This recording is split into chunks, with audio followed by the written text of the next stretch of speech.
Good one, how's it going? I thought I'll just make a little video here because what I've been doing since I've come back from China from the competition is doing exactly what I was planning to do was basically look at getting an EV car. Now, here in Australia, EV cars are actually, well, I wouldn't say a new thing here because it does kind of, they've got a bit of few brands here, but we're starting to filter in a few more of the Chinese brand. And I have been shopping around. Now, I just want to have a bit of a chat of this because I have a vision actually today, later on, I will be picking up my new EV car. Now, first off, I just want to chat about my experience on shopping for EV. Now, initially, when I came back for China, I really had an idea that I was going to get a Chinese EV because, quite simply, when I visited China, I was blown by, just the country itself was really have taken on EVs, and just the high percentage of the actual EVs over there is just me, which means basically they've got a much more mature environment for EVs. Now, because of that, that's the main reason why I was really here, because I know I was blown by the actual AI, how much they've actually used AI and embrace AI itself. And so I thought, yeah, their cars have actually done a lot better for AI in terms of automation. And that's kind of what I was actually looking for in an EV was automation. I come from a manual car, well, more of an older style car. And I wouldn't say manual because no longer run with a clutch anymore. But that was what I was before the X Trail, and now I'm looking for a full automated car because if I'm going EV, I want a lot of automation. I'm just going to go full deep drill into there. Now, as I was shopping around, I was just having to check out all the different car brands, especially the Chinese car brands for the main ones, but I also checked out a lot of the Japanese and also Euro cars as well. That was EV. And here's my gripe about it. First off, is I think the one thing about a lot of the Japanese and Euro cars, and now to sadden a few, and I had a review and a few as well, is that I don't think they've actually got the point of what an EV is. What they've mostly done has actually just kind of like got an EV engine or motor and just drop it straight into their basically framework on existing chassis. They really haven't really built it from the ground up. Didn't think about the workflow, things like that. It's still very, very, ice-based or combustion-based sort of cars. So that's kind of one of the things I really felt like I come into uh, a lot of cars is I sit in, still got to open the doors. I know opening doors may sound silly, but this is the automations that sometimes you got to unlock the doors. You've got to like once you sit in it, sometimes maybe got to readjust the actual seats itself yourself. If someone's changed it, it just doesn't know about that side of things. Maybe no profiles. It's also got basically still pressing the start button here. I've still got to take off the handbrake. Things like that, I think, should be just automated itself. I get a little bit annoyed by that. I know some people want physical buttons. It's good to have physical buttons, but I think a lot of that could be just automated. And that's kind of what I felt for a lot of the Japanese cars and also the Euro cars. That I was still doing a lot of these old style workflow just to get into a car and start driving. I just kind of wanted that stuff kind of automated. Now, not only that, it's a bit of a luxury feels to some of these cars here that, yeah, you get some like different levers and like some had, well, I would say ventilated seat. That's kind of not new there, but I know one of them, which is Geely and also Zika, had like massaging seats. Like, hey, why don't you actually add that into it? That's kind of cool. I really enjoyed the actual Geely and Zika.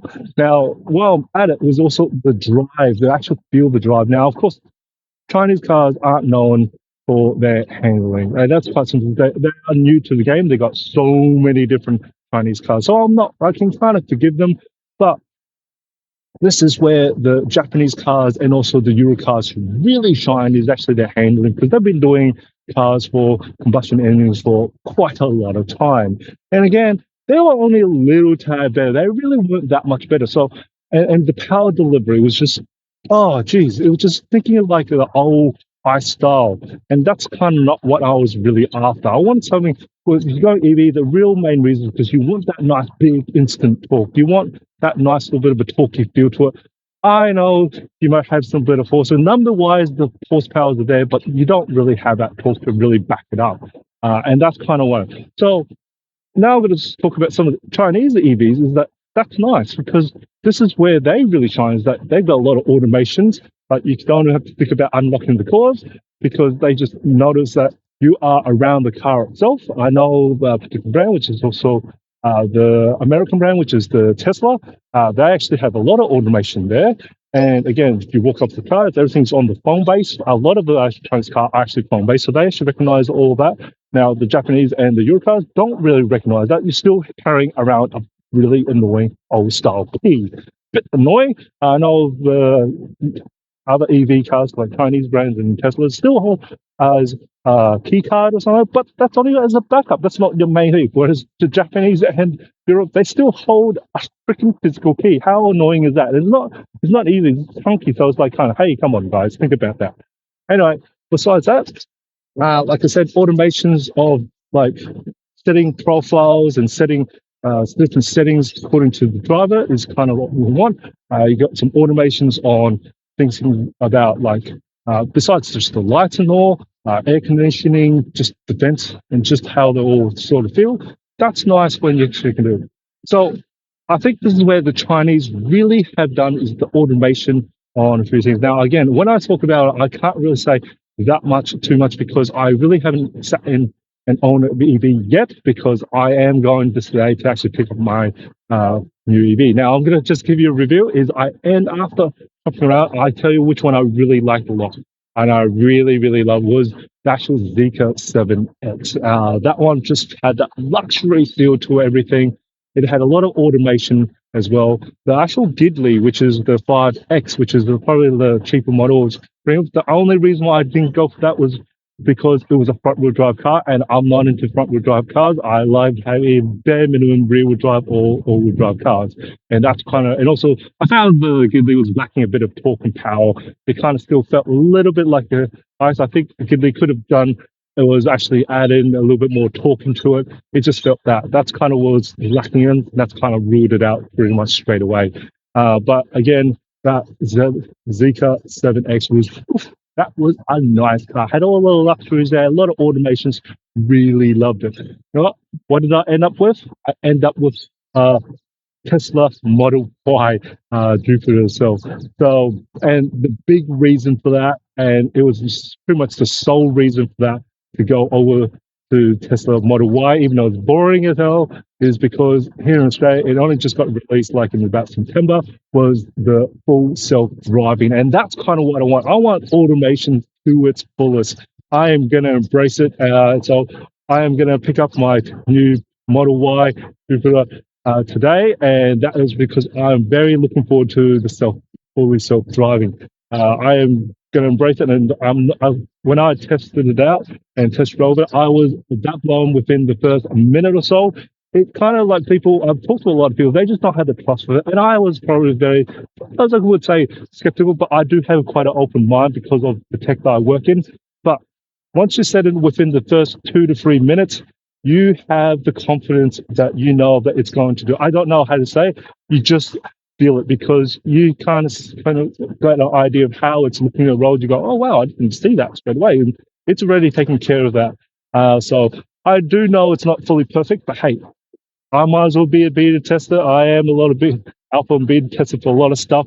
And the full self-driving, even though Australia here, we're a little bit slower behind, but I don't mind it at all.